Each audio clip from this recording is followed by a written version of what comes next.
그리고 이제 지방세법 세대 판정 기준이 양도세랑 다르다고 제가 들었거든요. 양도세는 예. 국세니까. 예. 제일 애매한 게 이제 지금 이제 자녀 증여 문제도 있고 자녀들의 주택 취득 문제도 있을 텐데 30세 미만 자녀들이 있잖아요. 예. 이게 같이 사는 경우 이런 것들 있잖아요. 세대 판단 기준이 어떻게 되는 거예요?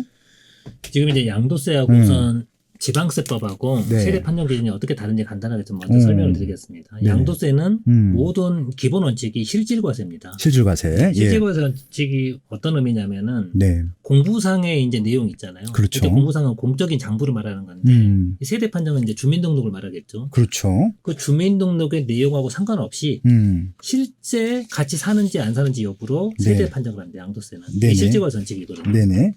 그런데 이제 지방세는 다릅니다. 지방세는 특히 이제 취득세 같은 경우에는 네. 실제 용도로 실제 이제 그 거주 여부로 따지는 게 아니고 음. 주민등록상에 네. 같은 세대원으로 돼 있는지 여부로 네. 세대원을 판정하게 돼 있습니다. 그러니까 실제로 같이 살아도 주민등록만 따로 돼 있으면은 같은 세대를 안 보는 거고요. 네네. 지방세법은 네. 반대로 양도세는 주민등록은 따로 돼 있어도 실제 같이 살고 있으면은 같은 세대로 보게 돼 있습니다. 근데 그 같이 사는지 어떻게 알아요? 이 양도세는 사후에 점검하는 거잖아요. 네. 사후에 점검하기 때문에 네. 확인이 이제 될 때도 있고 안 될 때도 있죠. 과세단계 모르고 넘어갈 수도 있고 네. 또 걸리는 경우도 있고 집에 와서 확인해 볼 거 아니에요. 집에 가서까지 확인은 잘 안 합니다. 이미 팔아버렸기 때문에 네. 남의 집이잖아요. 뭐 거기 어떻게 들어가서 해요? 어떻게 하겠네요. 보통은 이제 세무조사 해봤었잖아요. 국세청 있을 때. 이제 그런 경우는 카드 사용액을 많이 보죠. 아. 보통 이제 내가 부모님하고 실제로 같이 살면서 주소지만 저쪽으로 옮겨놨잖아요. 네. 그러면 카드 쓰는 지역이 주로 집 주변에서 많이 쓰거든요. 당연히 그렇죠. 그다음에 교통카드 쓰는 거. 맞아요, 맞아요. 교통카드. 네, 그런 걸로 확인합니다. 아, 어쩐지 좀 나쁜 사례긴 한데 네. 돈 많은 사람들이 네. 카드를 안 쓰시는 분들이 있어. 현찰로만 코스트코 가면은 네. 이만큼 사갖고 몇십만 원 사갖고 네. 현찰로 세서 주시는 분들이 있고 있거든요. 그래서 불편하게 왜 저럴까 했는데 그런 이유도 있겠군요. 근데 그런 분들은 제가 보기에는 네. 아마 현금 수입이 많은 업종인데 네. 그 현금 수입을 통장에 입금을 못 시키잖아요. 네. 그러니까 이제 그걸로 가지고 있으면서 생활비를 쓰는 거죠. 또 편들어 주는 것 같은데.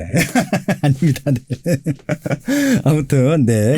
그런 부분들이 있고요. 그리고 이제 네. 방금 설명하다 말았는데 네네. 이제 문제가 그 30세 미만의 맞아, 미혼 맞아. 자녀 있잖아요. 미혼자들, 예. 네, 미혼 자녀가 기존에 이제 지방세법은 어떻게 돼 있냐면은 실제로 이제 부모님과 따로 떨어져 삽니다. 네. 그리고 30세 미만의 자녀가 소득도 있어요. 그렇죠. 그런 경우에는 이제 별도세도 인정해줘야 되잖아요. 근데 양도소득세에서는 별도세도를 인정해줍니다. 네. 그렇게 해서 이제 양도세에서는 문제가 없었어요. 실제로 따로 살고, 그다음에 소득도 있으니까. 그렇죠. 근데 지방세법은 실제로 따로 살고, 소득도 있고, 네. 그래도 별도세도를 인정을 안 해줬습니다. 이게 무슨 문제가 생기겠어요? 그러네요. 예를 들어 부모님이 집에 앉아 있습니다. 네. 자녀가 지방에 발령나서 지방에 따로 살고 있어요. 네네. 근데 자녀가 집을 사는 거예요. 자녀가 집을 사는데 부모님 집이 여러 채 있다고 하잖아요. 네. 자녀가 자기 돈 들여서 대출받아 집을 사는데 자녀가 집을 사는 순간 취득세가 중과돼 버립니다. 이 규정대로 그럼 12%가 돼버리는 거예요. 그렇죠, 그렇죠. 근데 부모하고 아무 상관이 없잖아요. 따로 살고 있잖아요. 네네. 내 직장도 다니고 있고. 네네. 근데 단지 30세 미만의 미혼이라는 이유로 이건 불합리하잖아요. 그렇죠. 그래서 이번 시행령에 이게 개정이 개정이 돼버렸습니다. 별도세로 간다. 예, 이때 이건 이제 함정인 거네요. 그렇죠. 예. 양도세와 똑같이 별도세도로 가는 걸로 예. 이제 법령을 개정했습니다. 야, 정부가 무조건 이렇게 좀 세금을 많이 거두려고만 하는 것은 아니군요. 그렇죠. 정부도 합리적인 면이 있긴 한데 최근에 약간 과도한 면도 있습니다. 알겠습니다. 네. 그리고 이제 제가 이제 보도자료를 계속 이제 보고 있는데 그 보도자료 보니까 8월 10일 이후에 다주택자가 취득한 주택이라 하더라도 취득세가 중앙화되지 않는 주택이 있다라고 하는 것들을 봤거든요. 네. 제공은 봤는데 뭐 어떤 주택들이 있어요, 이게? 양도세도 이제 무조건 조정지역이 있다고 해서 중과가 되는 건 아니고 뭐 공시가격 3억 이하의 예. 지방에 있는 주택이나 뭐 그렇죠. 장기 임대주택 이런 건 중과를 안 하거든요. 맞습니다. 예. 이번에 취득세 중과 규정이 이제 생기면서 취득세도 중과를 안 하는 주택을 새로 만들었습니다. 그래요? 네. 근데 네. 이제 실제로 여러분들이 적용받을 수 있는 사례는 몇 가지가 없습니다. 주로 이제 정책적인 목적에서 중과를 안 하는 게 좀 있고요. 네. 일반인들이 적용받을 수 있는 대표적인 거는 네. 주택 공시가격이 1억 원 이하인 주택. 지방 부채 주택이네요, 완전히. 예. 서울도 있습니다. 서울도 물론 서울도 빌라 있겠죠. 조그만 빌라 있죠. 예. 네, 그런 1억 원 안 되는 거 많아. 네. 저도 봤어요. 예. 근데 시가로 따지면 빌라는 시가 반영률이 한 50%밖에 안 되거든요. 그러면 한 2억까지도. 실제로 2억, 2억 2, 3천도 보니까 공시가 1억 안 넘는 게 있더라고요. 네네. 그런 것들은 이제 취득할 때 다주택자가 취득하더라도 원래 다주택자가 사면은 이제 12%까지 갈 수 있잖아요. 그렇죠. 근데 중과가 안 되니까 1%가 되겠죠. 1%. 1.1%. 1.1%. 네. 단 예외가 있습니다. 정비구역 내 주택이 있죠. 네네. 재개발 지역의 빌라들. 아, 그건 다른 문제지. 이런 거는 항상 가격은 싸지만 실제 매매가는 굉장히 비싸잖아요. 네네. 그래서 이런 거는 이제 중과를 합니다. 근데 이게 정비구역을 지정하잖아요. 지정된 이후에 그런 거죠? 그래서 정비구역 지정 이후에. 예, 그러니까 그 전에 지정되지 않았는데 예. 될 가능성이 높은 건 사는 건 괜찮은 거죠? 그래서 요즘 그런 지역에 예. 빌라들 가격이 많이 올랐습니다. 그러니까 이게 딱 돈이 봐도 받고 예, 정부에서도 지금 공공재개발 지원하겠다고 하니까 그런 지역들이 몇 개 보이긴 하거든요. 그런 것들을 미리 사겠구나. 시간은 많이 올랐습니다. 예.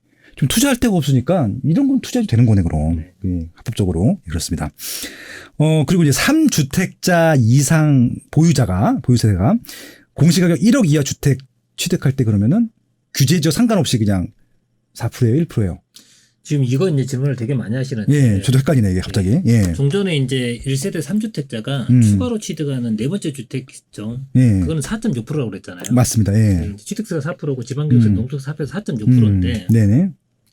그 규정이 적용되는 상태에서 이번에 이제 공시가격 1억 이하 주택은 네. 중과를 안 한다고 그랬잖아요. 그렇죠, 그렇죠. 중과를 안 하면 이제 8%, 12%를 적용 안 하겠다는 얘기거든요. 네네. 그러면은 이제 다시 4.6%로 오는 거냐, 맞죠. 아니면 1%를 내는 거냐. 예. 그러니까 공시가격이 이제 1억 이하면 실거래가는 6억 이하일 거니까 네네. 6억 이하는 지금 주택의 유상 승계 취득이 1%거든요. 맞습니다. 맞습니다. 어떤 걸 적용하는 거냐. 네. 제가 이거 블로그에 처음 쓸 때 이게 이제 중과가 안 되면 8%, 12%가 안 되면은 4.6%가 있으니까 4.6%를 적용해야 되는 거 아니냐. 처음에 네. 그렇게 썼다가 네. 이번에 그 지방세법 그 개정된 조문을 보니까 4.6% 규정도 삭제돼 버렸습니다. 폐지가 돼 버렸어요. 그럼 4.6%나 이게 없는 거예요? 없어져 버렸습니다. 주택은? 예. 예. 그러면 결국은 1에서 3%밖에 없거든요. 예, 그렇죠. 그 중과 8%, 12%가 안 되면은 1에서 네. 3%밖에 안 되고 네. 지금 공시가격 1억 이하 주택은 취득가액은 6억 안 넘을 거잖아요. 당연히 안 되죠. 결국 1% 적용됐다는 얘기입니다. 아, 그럼 근데 요즘 이제 지방교육세까지 합하면 1.1%겠죠. 1.1%죠. 이거 사람들 은근히 사겠는데. 그렇죠. 그래서 이제 많이 사죠. 예. 서울은 지금 워낙 살 것들이 없다 보니까 그렇습니다. 이런 주택은 이제 공시가격도 낮잖아요. 그럼- 종부세도 안 나와요, 거의. 근데 이거 예. 법인으로 사도 그래요? 법인에서 똑같습니다. 어. 왜냐하면 법인은 네. 무조건 12%가 아니고 예. 이제 법인은 12%로 돼 있고요. 예. 그 12%가 중과 규정이거든요. 네네. 그리고 이 공시가격 1억 이하 주택은 이 중과 규정을 적용하지 아니한다 이렇게 돼 있습니다. 그 법인이 사도 똑같이 중과가 안 됩니다. 그럼 법인들도 이거 사겠네, 그럼. 예. 근데 법인은 이제 종부세가 너무 세서 아, 종부세가 있고. 종부세는 배제가 안 되는 거죠, 이건. 그렇죠. 종부세는 이제 무조건 법인은 1주택일 때 3%, 2주택일 때 조정지역은 6%거든요. 예, 양도세는.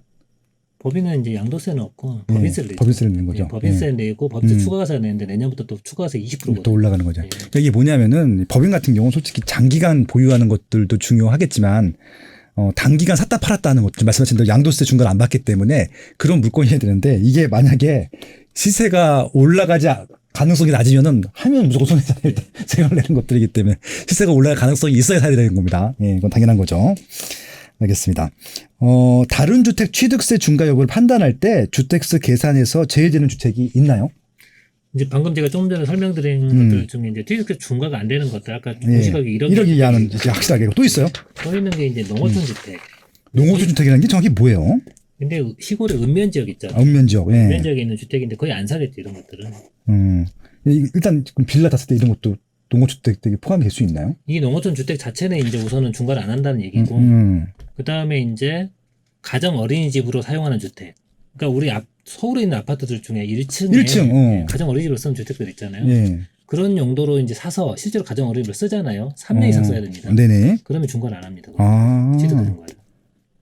그렇구나. 네, 그리고 이제 이런 주택들은 지금 중과 안 하는 주택 제가 대표적으로 공시가격 1억 이하. 주택, 예, 그건 가정 확실히 어린이집, 예. 그다음에 농어촌 주택 이런 것들은 중과를 안 하고 네. 또 이 주택 가지고 있는 상태에서 네. 다른 주택을 내가 살 수 있잖아요. 네네. 그럼 그 다른 주택의 중과 여부를 따져봐야 되잖아요. 네네. 그 다른 주택의 중과 여부를 판단할 때 이 주택들은 주택수 다 제외해 줍니다. 그 주택이 없는 거랑 똑같은 거네요. 그렇죠. 어. 그리고 이제 다른 주택의 중과 여부 판단할 때 주택수 네. 제외 중에 하나 더 있는데요. 네네. 그게 상속받은 지 아. 5년이 안 된 주택. 예, 이건 예전부터 있었던 것 같아. 맞죠? 예. 이건 이제 양도세에 있는 건데 그쵸, 양도세 그쵸. 걸 따온 거예요. 따온 거구나. 그럼 이게 지금 이런 혜택들은 지금 취득세뿐만 아니라 뭐 재산세, 종부세도 양도세에 다 포함이 되는 거예요, 그럼? 이제 양도세는 각 특례가 약간씩 다르긴 합니다. 네, 다르긴 한데 네. 이제 그거를 그냥 따와서 취득세 중과일부 판단할 때 주택세 다 제외해 주는 걸로 이제 이렇게 넣은 거죠. 예. 아무튼 취득세에서는 중과가 되게 돼요. 왜냐면 지금 요즘 이슈가 취득세여갖고 다 주택자들은 좀 이게 12%라는 것들에 대해서 네. 이 생전 처음 보는 숫자여서 두 자릿수가 넘어갈 거랑 상상도 안 했었거든요. 제가 보기에는 앞으로 이제 취득세가 너무 복잡하고 어려워져서 예. 예전에 우리가 집 살 때 취득세는 고민을 안 했잖아요. 그렇죠. 법무사님들이 그냥, 알아서 예. 계산해주면 예. 납부하고 검토도 안 했는데 네. 앞으로는 꼭 검토해 보셔야 될 것 같아요. 왜냐하면 법무사님들도 예. 이 개정된 내용을 너무 어려워하시기 때문에 취득세는 세무사 영역이 아니고 이제 법무사들 영역이거든요. 그렇죠. 네, 근데 법무사님들도 이게 실수를 분명히 하실 수 있기 때문에 여러분들도 꼭 이거를 이제 공부를 좀 해야 될 것 같습니다. 그러니까 지금은 이제 예전에는 몇백짜리 취득세가 있었는데 요즘은 몇백짜리는 뭐 아예 찾을 수도 없고 억 단위가 억 단위도 있으니까. 그러니까 10억이면 1억 2천 내는 거예요. 야, 아무튼 대단합니다. 예.